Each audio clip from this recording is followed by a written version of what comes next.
ప్రతి సంవత్సరం భోగి, సంక్రాంతి, కనుమ ఈ పండుగలను ప్రత్యేకంగా జరుపుకుంటాం.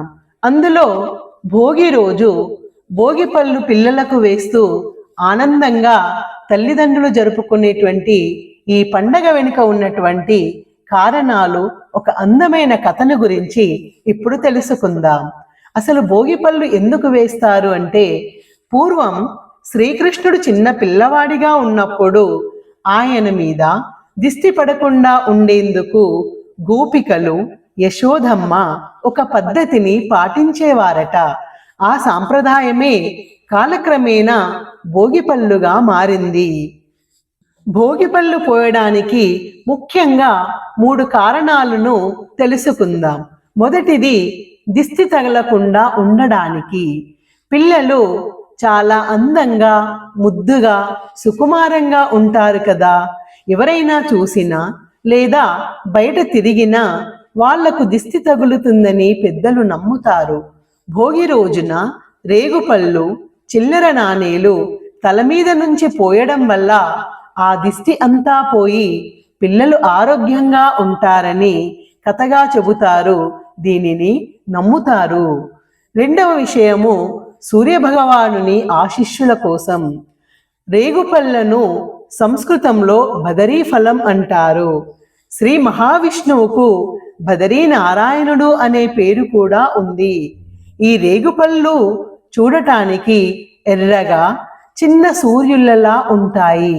ఈ పళ్ళను పిల్లల తల మీద నుండి పోయడం అంటే సూర్యదేవుడి ఆశీస్సులు ఆ పిల్లల మీద ఉండి వాళ్ళు సూర్యుడిలా ప్రకాశించాలని అర్థము.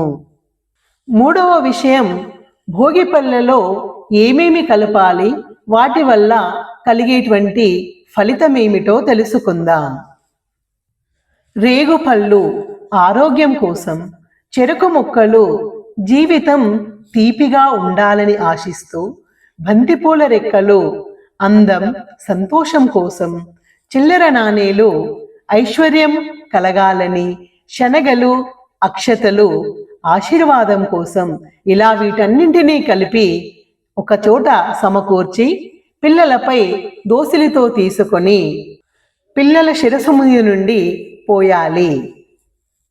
పిల్లలకు భోగిపళ్ళు వేసే కార్యక్రమం ఎలా జరుపుకోవాలంటే, ఆ రోజు పిల్లలకు కొత్త బట్టలు వేయించి తూర్పు దిశగా కూర్చోబెట్టాలి. ఇంట్లోని ముత్తైదువులందరూ పళ్ళను దోసిట్లోకి తీసుకొని పిల్లల తల చుట్టూ 3 సార్లు తిప్పి దిష్టి తీసినట్లుగా తిప్పి తల మీద నుండి పోయాలి. ఆ సమయంలో ఆయురారోగ్య ఐశ్వర్యాభివృద్ధిరస్తు అంటూ మనస్ఫూర్తిగా పిల్లలను దీవించాలి. దీనివల్ల పిల్లలకు గ్రహదోషాలు తొలగిపోతాయని, వాళ్ళు ఎప్పుడూ నవ్వుతూ ఉంటారని, ఆయురారోగ్యాలతో వికసిస్తారని నమ్మకం.